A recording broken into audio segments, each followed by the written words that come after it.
Hey, what's up guys? John here. This digital age we're stepping into is going to completely change the playing field for the everyday consumer. I think that traditional banking models are going to leave very soon, next 5 to 10 years. And I honestly can't wait for the day because we're going to have more and more offerings coming out from people like Coinbase and other companies coming out where you can actually put your money on their platform, a trusted platform, and receive a large interest on your money.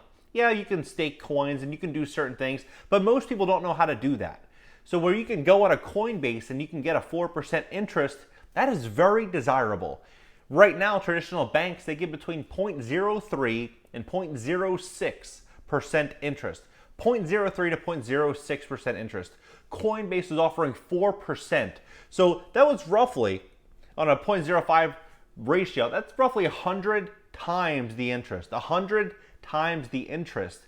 And then we look at the actual models. On overdraft fees alone, banks have charged roughly $12 billion just last year. That's charging people money that simply don't have money.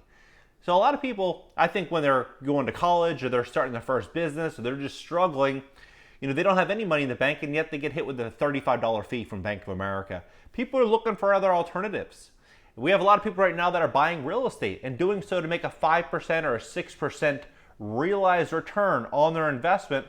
If they can go to Coinbase and put their money in and get 4% to do nothing, I think a lot of people are going to see a lot of value in that. And I think as that becomes more and more mainstream, what's going to happen is that banks are going to have to get much more competitive and try to do something that's going to benefit society rather than just themselves. Because right now, what's happening, if you put $100,000 in a commercial bank, they're going to lend out 10 times your money so they can make $1 million worth of overall loans with your 100K and charge 4% or 5% interest, and meanwhile give you 0.03%. It's a really bad model. But look at what Coinbase is doing, what they're trying to do.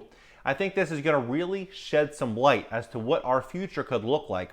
Please smash that like button. When you do, YouTube's going to share this content to educate more people about the future of finance, personal finance, business, real estate, and making money. So take a look at this. So right now, this just dropped about 2 hours ago. So Coinbase drops plans to launch interest product after CEO SEC comments. Coinbase has decided to halt its plans to launch an interest-earning product 2 weeks after CEO Brian Armstrong took the SEC to task on Twitter for its lack of guidance on the matter. The newly public cryptocurrency services company said in an update on its blog Friday that it will not launch Coinbase Lend, which would allow users to earn 4% annual percentage yield on stablecoin USDC by allowing Coinbase to lend those funds to verified borrowers. Coinbase has also discontinued its waitlist for the product. For me, this is not the failure. This is the first step. And over a short period of time, what we're going to likely see is more and more offerings coming out that are going to be more consumer focused. And over time, we're going to see the erosion of commercial banks. And this is only going to be better and better for all of us.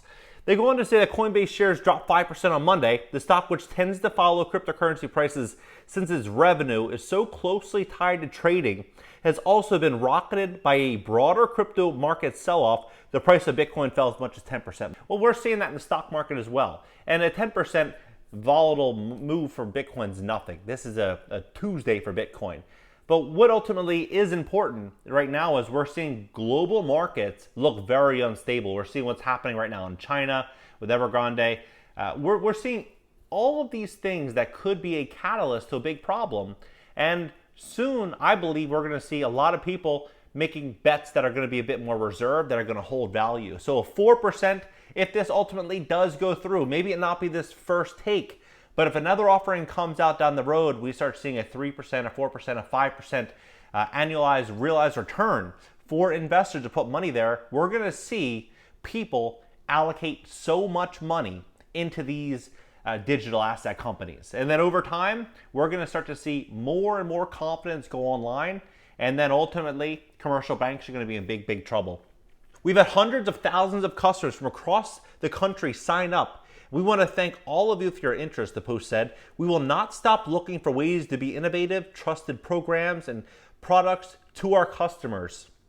A Coinbase spokesperson declined to comment beyond the content of the blog post, the SEC did not immediately respond to a request for a comment. On September 7th, Armstrong suggested in a tweet that the Securities and Exchange Commission has been vague and seemingly unwilling to provide guidance and clarity for Coinbase, which had been planned to launch an interest-earning product this month and then delayed it until October, and made efforts in earnest to keep an open conversation with Washington. He also revealed the company had a Wells notice from the SEC over the interest product, threatened to sue Coinbase if it decided to push through with the launch.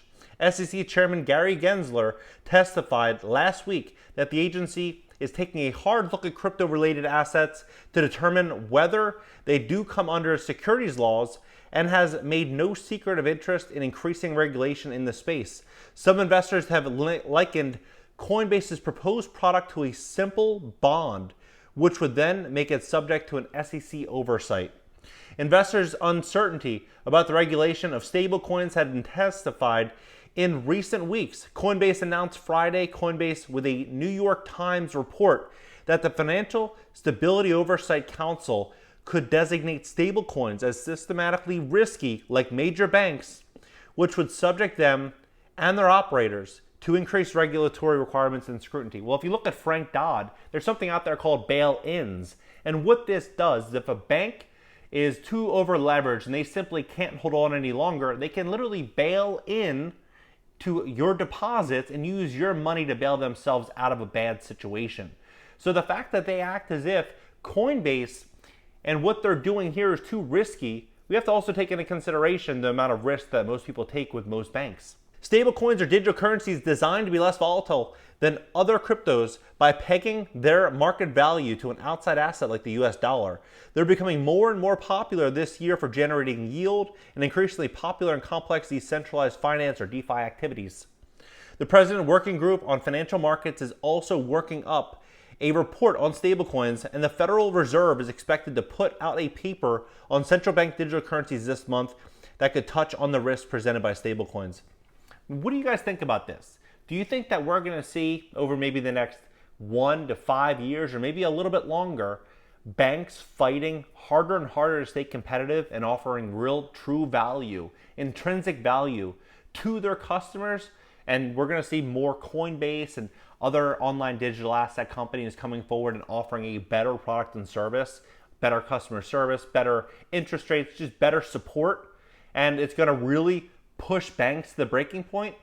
Or do you think that this is only going to just be, a fly-by-night thing? It's going to fade away very soon, and big banks are always going to be big banks, and they're not going to have any competition, and they won't accept any competition through the SEC for anything like this. Drop your comments below, smash that like button. When you hit the like button, YouTube's going to share this content, educate more people. Subscribe here, and also consider subscribing on my personal channel. I'm going to leave links pinned down below in the top comment. I'll see you guys in the next video.